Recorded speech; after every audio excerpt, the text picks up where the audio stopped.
भारत के अनमोल रतन, देश के कोहिनूर को नमन। इंडिया अहेड परिवार की तरफ से रतन टाटा को श्रद्धांजलि।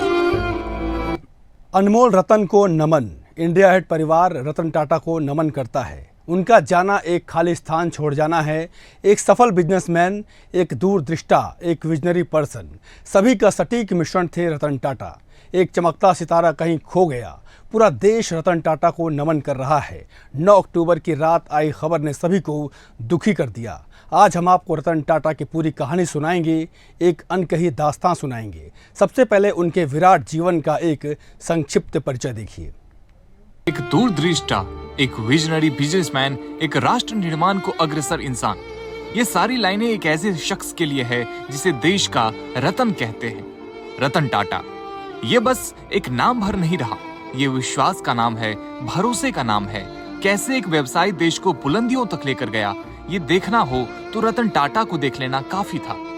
देश का ये रतन, देश का ये सितारा अब हमारे बीच नहीं रहा, जिसकी चमक से पूरा देश रोशन रहा, उसने 9 अक्टूबर 2024 को अलविदा कह दिया। टाटा सन्स के मानद चेयरमैन रतन नवल टाटा का 86 साल की उम्र में निधन हो गया। उन्होंने 9 अक्टूबर को देर रात करीब 11 बजे अंतिम सांस ली। मुंबई के ब्रिज कैंडी अस्पताल की आईसीयू में एडमिट थे और उम्र संबंधी बीमारियों से जूझ रहे थे। रतन टाटा को 7 अक्टूबर को भी आईसीयू में भर्ती किए जाने की खबर थी। हालांकि उन्होंने इसका खंडन करते हुए कहा था कि वो ठीक हैं, रूटीन चेकअप के लिए अस्पताल पहुंचे हैं। काश उनका ये ट्वीट सच होता। जैसे ही रतन टाटा की मौत की खबर आई, पूरा देश स्तब्ध रह गया। हर तरफ शोक की लहर दौड़ गई। अंबानी से लेकर अडानी तक सब दुखी हो गए। सब ने रतन टाटा को भारत का रतन बताया। 28 दिसंबर 1937 को नवल और सोनू टाटा के घर जन्म हुआ। टाटा ग्रुप के फाउंडर जमशेदजी टाटा के परपोते थे रतन। रतन टाटा का परिवार पारसी धर्म से है। उनके माता पिता बचपन में ही अलग हो गए थे। रतन टाटा की परवरिश उनकी दादी ने किया। 1991 में उन्हें टाटा ग्रुप का चेयरमैन बनाया गया था। रतन टाटा की 4 बार शादी होते होते रह गई। टाटा बताते हैं कि एक बार तो शादी हो ही गई होती जब वो अमेरिका में थे। उसी समय उनकी दादी ने उन्हें फोन करके बुला लिया। भारत चीन युद्ध छिड़ जाने की वजह से रतन अमेरिका नहीं जा सके।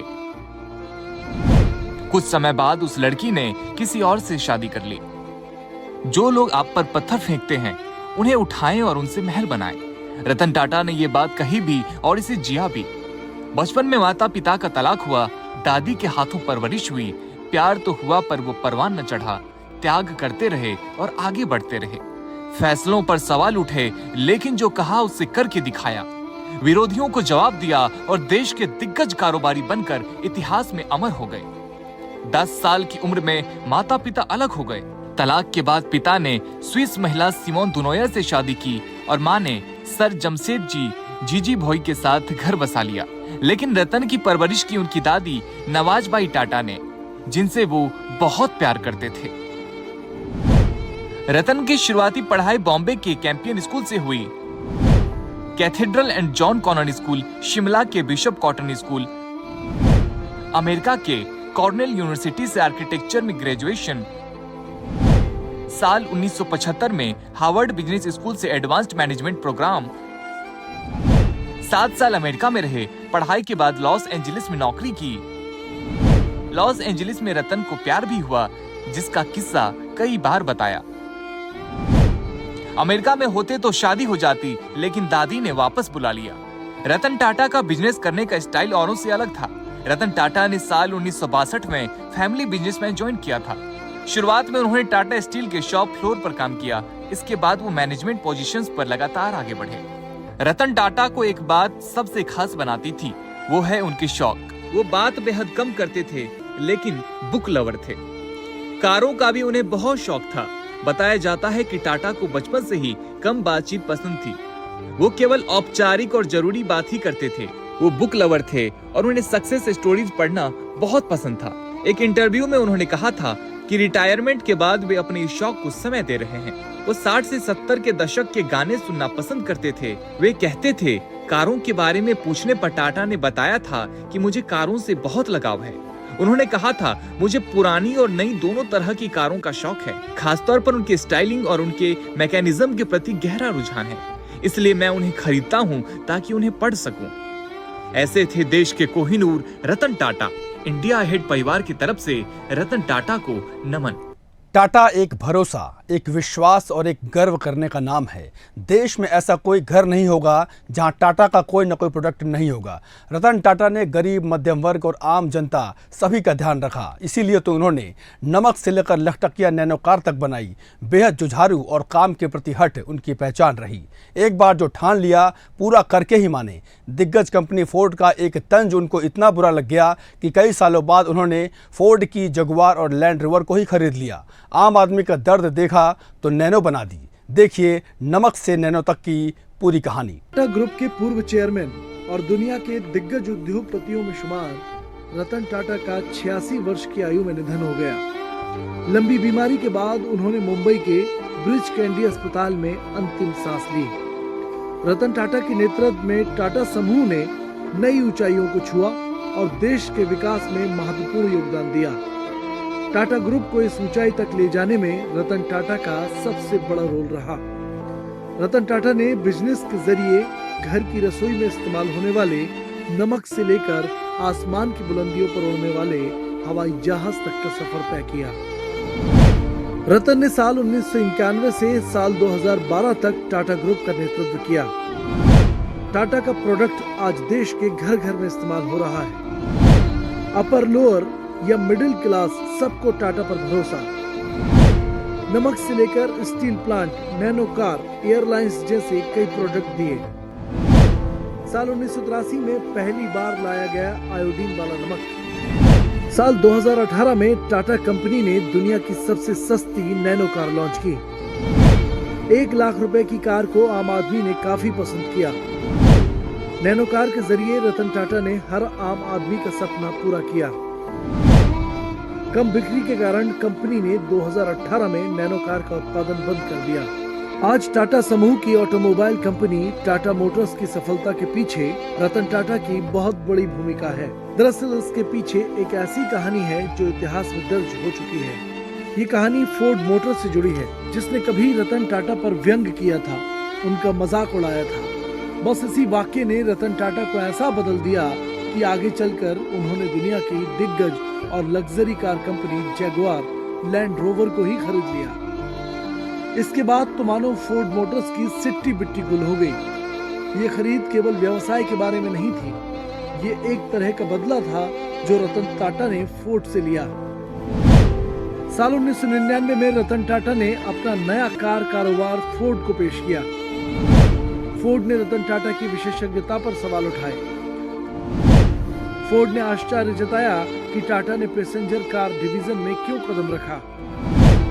फोर्ड के अधिकारियों ने टाटा की कार डिवीजन को खरीदने की पेशकश कर दी। रतन टाटा अपने यात्री कार व्यवसाय को बेचने के लिए फोर्ड से मिल रहे थे। फोर्ड ने टाटा से कहा कि वो कार व्यवसाय खरीदकर उन पर एहसान करेंगे। रतन टाटा ने ऑटोमोबाइल बिजनेस को नहीं बेचा। इसके बाद रतन टाटा ने कार ब्रांड पर दृढ़ संकल्प के साथ काम किया। 2008 में वैश्विक आर्थिक मंदी आई तो फोर्ड भी संकट में आ गया। फोर्ड दिवालिया होने की कगार पर पहुंच गया। इसी बीच रतन टाटा ने अपना हिसाब बराबर किया। टाटा ने फोर्ड से जगुआर लैंड रोवर को 2.3 अरब में खरीद लिया। ये कैश लेन देन रतन टाटा के लिए एक उल्लेखनीय बदलाव था। अब आपको लखटकिया कार यानी टाटा नैनो के बारे में बताते हैं। रतन टाटा ने भारत के आम लोगों की जिंदगी को कैसे और आसान बनाया जा सके, इसको लेकर हमेशा होमवर्क करते रहते थे। इसी कड़ी में मध्यम वर्ग जो कार नहीं खरीद सकता था, वो कार पर चलने के सपने को कैसे पूरा कर सकता है, रतन टाटा ने इस पर सोचा और काम भी किया। परिणाम स्वरूप टाटा नैनो कार के तौर पर भारत की एकमात्र लखटकिया कार बाजार में पेश हुई। ये तब हर किसी के मन में एक कौतूहल का विषय बन गया था कि भला 1 लाख में कोई कार उपलब्ध हो सकती है। लेकिन रतन टाटा ने इसे सच कर दिखाया। रतन टाटा ने बताया कि क्यों लॉन्च किया नैनो कार। उन्होंने लिखा, जिस चीज ने मुझे प्रेरित किया और इस तरह की कार को बनाने की इच्छा जगाई वो ये है कि मैं लगातार भारतीय परिवारों को स्कूटर पर देखता था। शायद बच्चा माँ और पिता के बीच बैठा होता था, अक्सर फिसलन भरी सड़कों पर स्कूटर चलता था। उन्होंने कहा कि नैनो हमेशा से हमारे लोगों के लिए थी। स्कूल ऑफ आर्किटेक्चर में होने का एक लाभ यह था कि इसने मुझे खाली समय में डूडल बनाना सिखाया। पहले हम सब यह पता लगाने की कोशिश कर रहे थे कि दोपहिया वाहनों को कैसे सुरक्षित बनाया जाए। डूडल 4 पहिया वाले बन गए और खिड़कियां नहीं, कोई दरवाजे नहीं, बस एक साधारण ड्यून बग्गी। लेकिन मैंने आखिरकार तय किया कि यह कार होनी चाहिए। सोचिए, ये सोच कितनी महान है। जहां बाकी बिजनेसमैन सिर्फ मुनाफा सोचते हैं, वहां रतन टाटा ने मानवता को सबसे पहले रखा। इसलिए सबसे ज्यादा भरोसेमंद ब्रांड टाटा ही है। The father driving a scooter, his young kids standing in front of him, his wife sitting behind him holding a baby. And I asked myself whether one could conceive of a safe, affordable, all-weather form of transport for such a family. A vehicle that could be affordable and low cost enough to be within everyone's reach. A people's car, built to meet all safety standards, designed to meet or exceed emission norms, and be low in pollution and high in fuel efficiency. This then was the dream we set ourselves to achieve. Many said this dream could not be achieved. Some scoffed at what we would produce. Perhaps a vehicle comprising 2 scooters attached together, or perhaps an unsafe, rudimentary vehicle, a poor excuse for a car.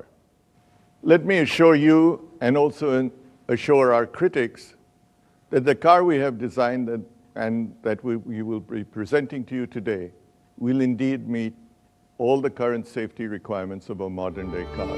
Ratan Tata का vision ऐसा रहा जिसे पूरा देश सलाम करता है। हमेशा नया करने को वो तत्पर रहते थे। उम्र बढ़ती गई और रतन का हौसला और जज्बा उसी रफ्तार से बढ़ते गया। उनका बिजनेस करने का सलीका सबसे जुदा था। उनके लिए मानवता और आम लोगों के प्रति स्नेह कई मायने रखता है। ऐसे थे भारत के अनमोल रतन। आपको नमन। जितने सख्त अपने काम को लेकर रतन टाटा थे, उतने ही वो नेक दिल थे। उनके लिए बिजनेस सिर्फ पैसा कमाने का जरिया कभी नहीं रहा। अगर होता तो वो देश के सबसे रईसों की लिस्ट में अव्वल होते। लेकिन उन्होंने मानवता की सेवा को ही अपना धर्म समझा। कोरोना काल के दौरान उनका किया हुआ काम और दाम सर्वोच्च था। टाटा के अस्पताल में आज भी मुफ्त इलाज होता है। रतन टाटा पहले फैसले लेते थे, फिर उसे सही साबित करने वाले इंसान थे। तभी वो हर दिल अजीज थे। दिग्गज उद्योगपति और टाटा सन्स के मानद प्रमुख रतन टाटा नहीं रहे। उन्होंने मुंबई के ब्रीच कैंडी अस्पताल में आखिरी सांस ली। रतन टाटा ने न सिर्फ टाटा समूह को आसमान की बुलंदियों पर पहुंचाया, बल्कि उन्होंने कई ऐसे ऐतिहासिक काम किए जिसकी वजह से दुनिया उन्हें याद रखेगी। देश के लिए उनका योगदान हमेशा एक नजीर रहेगा। देश जब कोरोना की मार झेल रहा था, उस वक्त रतन टाटा मानव की सेवा में लगे थे। भारत के सबसे सफल व्यवसायियों में से एक होने के साथ साथ वो अपनी परोपकारी गतिविधियों के लिए भी जाने जाते थे। परोपकार में उनकी व्यक्तिगत भागीदारी बहुत पहले ही शुरू हो गई थी। साल 1970 के दशक में उन्होंने आगा खान अस्पताल और मेडिकल कॉलेज परियोजना की शुरुआत की, जिसने भारत के प्रमुख स्वास्थ्य सेवा संस्थानों में से एक की नींव रखी। दरियादिली के मामले में भी रतन टाटा का कोई सानी नहीं रहा। कोरोना काल में जब पूरे देश में तबाही मची थी, लोगों की जान पर बनाई थी, तब रतन टाटा ने मदद के लिए आगे हाथ बढ़ाया था। कोरोना के समय टाटा समूह ने 1500 करोड़ रुपए का डोनेशन दिया था। ट्रस्ट हर साल करीब 1200 करोड़ रुपए चैरिटी करता है। शिक्षा, चिकित्सा, ग्रामीण विकास के लिए हजारों करोड़ रुपए दान दिए। हार्वर्ड यूनिवर्सिटी में कार्यकारी केंद्र के लिए रतन टाटा ने $50 मिलियन दिया। 7 मंजिला इमारत का नाम टाटा के नाम पर रखा गया है। 2014 में Tata centre for technology and design की स्थापना की गई। इसके लिए दिया गया 950 मिलियन रुपए का दान ऐतिहासिक है। यही वजह है कि देश का बच्चा बच्चा और बड़े से बड़ा शख्स रतन टाटा की कमी को महसूस कर रहा है। रतन टाटा का निधन हो गया और आज मुझे वहां मुंबई जाना पड़ रहा है। सबसे पहले तो मैं रतन टाटा जी को बहुत मनपूर्वक श्रद्धांजलि देता हूं। रतन टाटा जी, मेरा उनसे व्यक्तिगत भी गहरा परिचय रहा, परंतु न केवल भारतीय उद्योग जगत के, पूरे विश्व के एक सम्मानीय उद्योजक रहे। टाटा समूह का नेतृत्व करना ही अपने आप में एक बहुत बड़ी बात होती है, परंतु उन्होंने टाटा समूह का नेतृत्व ऐसे समय में संभाला जब टाटा समूह को अनेक प्रकार के परिवर्तन करना जरूरी था, और धैर्यपूर्वक बारीकी से अध्ययन करके टाटा समूह के सारे उद्योगों को और काम करने की पद्धति को, दोनों को उन्होंने परिवर्तित किया। और पहले की तरह आज भी टाटा समूह भारत के उद्योग जगत में एक ध्रुव तारा बनकर है, उसमें रतन टाटा जी का बहुत बड़ा योगदान है। परंतु उन्होंने जो लेगेसी छोड़कर जा रहे हैं, वो लंबे समय तक देश के औद्योगिक क्षेत्र में काम करने वाले, नेतृत्व करने वाले सभी लोगों के लिए पथदर्शक बनेगी, रास्ता बताती रहेगी, इसका मुझे भरोसा है। मैं आज ईश्वर से प्रार्थना करता हूं कि उनकी आत्मा को परम शांति अर्पण करने का काम करें। हो चुका इतने भले इंसान और इतने बड़े इंसान, जब ऐसा कोई इंसान अपने देश से जाता है तो दुख जरूर होता है, लेकिन जो उन्होंने लेगेसी छोड़ी है, जो उन्होंने अपना काम यहाँ छोड़ा है, उसके बारे में चर्चा शब्द नहीं है कि क्या कहें। शायद हिंदुस्तान के टॉप 10 लोगों में से वो आते हैं और बहुत ही भले इंसान में मिला कुछ बार, बहुत ही बेहतरीन। और आज ये कह सकते हैं बहुत बुरा सा लगा, क्योंकि हर एक ने जाना है इस दुनिया से, ऐसा कुछ नहीं, लेकिन वो अपने काम से, अपने कार्य से जाने जाते हैं। और शायद रतन टाटा जी ने जो किया है, या उनके पूरे टाटा ग्रुप ने किया है, उसको हम किस तरह याद रखेंगे वो आने वाला समय बताएगा, लेकिन उनसे बेहतर इंसान भी नहीं मिलेंगे। राष्ट्र सेवा और मानवता के लिए सदैव संवेदनशील और समर्पित व्यक्तित्व के धनी श्रीमान रतन टाटा अब हमारे बीच नहीं रहे। स्वर्गीय रतन टाटा का जीवन अपने आप में एक पूरे विश्वविद्यालय के समान है, जिन्होंने जीवन में बड़े सपने देखे और सपने नहीं देखे, उनको पूरा करके भी दिखाया। और संवेदनशीलता तो ऐसी कि मोटरसाइकिल पे 3-4 बच्चों के साथ जाते हुए व्यक्ति को देखते हैं तो कल्पना करते हैं कि गरीबों को भी कार मिलना चाहिए। तो ये लखटकिया कार का स्वप्न देखा, 1 लाख में कार मिलना चाहिए। और यशस्वी प्रधानमंत्री ने उनको जमीन उपलब्ध करा करके भारत में नैनो कार की भी उनके माध्यम से सौगात दी। ऐसी पुण्य आत्मा का हमारे बीच में सजाना ये पूरे भारत के लिए, और भारत तो क्या हमारे अपने, मैं मान के चलता हूं कि जिस प्रकार से उनकी शख्सियत है, ये सभी लोगों के लिए बहुत बड़ा दुखद क्षण है। हमारे बीच में स्वर्गीय रतन टाटा नहीं रहे हैं। वो जीवन के सब क्षेत्रों में जहां जिए उन्होंने अपनी एक छाप छोड़ी है, एक पहचान बनाई है।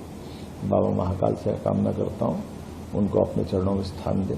ओम शांति से। Once in Mumbai for breakfast, we had only served a simple idli, vada, sambar and dosa, but he was so appreciative.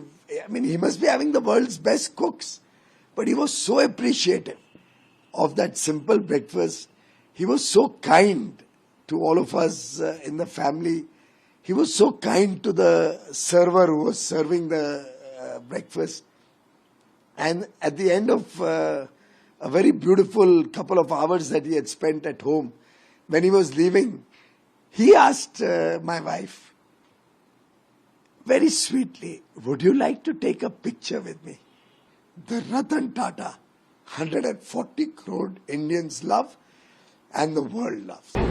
वो सादगी और विनम्रता के प्रतीक थे। जब भी मैं उनको इनवाइट करता था राष्ट्रपति भवन में during the course of banquets, जब फॉरेन डिग्नेटरीज आते थे तो उनको इतने प्रसिद्ध उद्योगपति होते हुए भी उनकी विनम्रता को मैंने देखा कि वो कभी ऐसा नहीं लगता था कि ये शायद हमारे देश के बड़े उद्योगपतियों में से, ऐसा लगता था कि एक राष्ट्रभक्त, एक साधारण व्यक्ति, और हमेशा प्रोटोकॉल को ध्यान रखना। लेकिन सचमुच में देखा जाए उनकी एक जो बहुत अच्छी सोच थी उसको मैं जरूर आज मैंने और भी साझा किया था। मैंने ये कहा था प्रायः उद्योगपति धनोपार्जन के लिए उद्योग लगाते हैं, लेकिन उनकी विशेषता ये, और कहते भी थे, सबको कहते थे कि भाई आप लोग यदि उद्योग लगाना है, व्यापार करना है तो सबसे पहले राष्ट्रहित आपका होना चाहिए। इसीलिए ये टाटा ग्रुप के यदि हम जितनी भी इंडस्ट्रीज देखेंगे उनमें आपको सबसे ज़्यादा आपको राष्ट्रहित दिखाई पड़ेगा। रतन टाटा का कहना था कि मैं सही फैसले लेने में विश्वास नहीं रखता, मैं फैसले लेता हूं और फिर उसे सही साबित करता हूं। उन्होंने ऐसा ही किया। एक ऐसा वक्त भी था जब कारोबार जगत के दिग्गजों ने रतन टाटा की समझ पर सवाल उठाए, लेकिन वो अपने फैसलों पर अडिग रहे। आज रतन टाटा हम सबके बीच नहीं है, लेकिन उनकी उपलब्धियों और देश की तरक्की में योगदान को हमेशा याद रखा जाएगा। Bureau report, India ahead. ऐसा कोई बिजनेस नहीं था जो रतन टाटा ने नहीं किया हो। बॉलीवुड में भी उन्होंने हाथ आजमाया। बतौर प्रोड्यूसर उन्होंने एतबार नाम की फिल्म को प्रोड्यूस भी किया, लेकिन कुछ बात बनी नहीं। रतन टाटा के जाने से बॉलीवुड में शोक की लहर है। उनके अंतिम दर्शनों को कई सितारे पहुंचे, सभी ने उन्हें नमन किया और ना भूलने वाली शख्सियत बताया। रतन टाटा के निधन से पूरा बॉलीवुड भी गमगीन है। मुंबई में उनके अंतिम दर्शनों में कई बॉलीवुड के सेलेब्स भी उन्हें नमन करने पहुंचे। रतन टाटा ने फिल्मों में भी निवेश किया था। आज से 20 साल पहले एक बॉलीवुड फिल्म को उन्होंने प्रोड्यूस किया था, हालांकि वो फिल्म चली नहीं। साल 2004 में फिल्म एतबार को उन्होंने प्रोड्यूस किया था। फिल्म में अमिताभ बच्चन, जॉन अब्राहिम और बिपाशा बासु लीड रोल में थे। एतबार को विक्रम भट्ट ने डायरेक्ट किया था। एतबार की कहानी एक साइकोपैथिक लवर की थी। रतन टाटा का निधन बॉलीवुड के लिए भी झटका है, इसीलिए सभी ने नम आंखों से उन्हें नमन किया। एक्टर आमिर खान और उनकी एक्स वाइफ किरण राव सहित बड़ी संख्या में लोग उनके अंतिम दर्शन के लिए पहुंचे। सभी ने रतन टाटा को याद किया। आज का दिन बहुत ही दुख भरा है हम सब के लिए, पूरे देश के लिए। रतन जी ने जो कंट्रीब्यूशन दिया है, उनकी कंपनी टाटा, उनसे पहले से और उनके लीडरशिप में जो कंट्रीब्यूशन दिया है देश के लिए, वो अमूल्य है। इट्स प्राइसलेस एंड बहुत ही रेयर किस्म के इंसान, और हम सब उनको बेहद मिस करेंगे। वहीं पंजाबी सिंगर और एक्टर दिलजीत दोसांझ इन दिनों म्यूजिकल वर्ल्ड टूर पर हैं। बीती रात वो जर्मनी में कंसर्ट कर रहे थे। इसी दौरान जब उन्हें रतन टाटा के निधन की खबर मिली तो उन्होंने बीच में ही अपनी परफॉर्मेंस रोक दी। दिलजीत ने स्टेज से ही टाटा को श्रद्धांजलि दी। रतन टाटा जी बारे तुसीं सारे जानते हो, उन्हां दा देहांत होया रतन टाटा जी दा, साडे वल्लों उन्हां नूं निੱਘी श्रद्धांजलि। वहीं अनुपम खेर ने कहा कि ऐसा लगता था कि रतन टाटा हमेशा हमारे जीवन में और हमारे आने वाले जीवन में रहेंगे, लेकिन उनका जाना एक अपूरणीय क्षति है।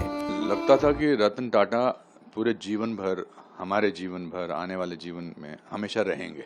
देश के इंफ्रास्ट्रक्चर में नजर आता है, देश के चैरिटी इंस्टीट्यूशन में नजर आता है, देश के आबो हवा में नजर आता है, अच्छाई में नजर आता है।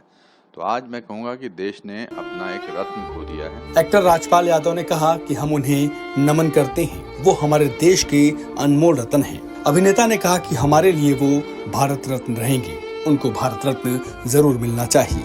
लेकिन हम सब माथा रख के उनको नमन करते हैं, और वो जब तक ये देश की मिट्टी है, जब तक कण है, वो पूरे संसार के टाटा हैं, और वो हमारे देश के अनमोल रत्न थे, हैं, और जब तक ये जीवन है वो रहेंगे। क्योंकि उन्होंने जो कुछ भी किया, कोई भी बिजनेस, व्यापार, व्यवहार, आचरण, उन्होंने हमेशा देश के जुड़े लोगों के लिए, चाहे वो लखटकिया कार से लेके हो, चाहे लैंड रोवर तक हो, एक नहीं जितनी कंपनियों के पीछे उन्होंने जो कुछ भी भाव था। और मैं प्राउड के साथ बोलता हूं कि रतन टाटा साहब के अंदर बेईमानी, जो बेईमानी नामक शब्द है ना, सच्चाई क्या होती है और अच्छाई क्या होती है और आशीर्वाद क्या होता है, आत्मा क्या होती है, वो रतन टाटा साहब थे। हमारे लिए तो वो हमारे बचपन से ही भारत रत्न थे, भारत रत्न रहेंगे, और हमारी चलती तो हम उनको 20 साल पहले देते। रतन टाटा हर दिल अजीज थे, हैं और रहेंगी। उनकी जैसी शख्सियत विरले ही होती है। वो भारत के रत्न थे, हैं और हमेशा रहेंगी। इंडिया अहेड परिवार की ओर से रतन टाटा को सादर नमन। तो रतन टाटा एक ऐसी शख्सियत थे जिनको इम्प्रेस हुए बिना कोई रह नहीं सकता। उनका जाना वाकई में एक खाली स्थान छोड़ जाना है। पूरा देश उन्हें नमन कर रहा है और इंडिया अहेड परिवार की तरफ से भी रतन टाटा को सादर नमन। नमस्कार।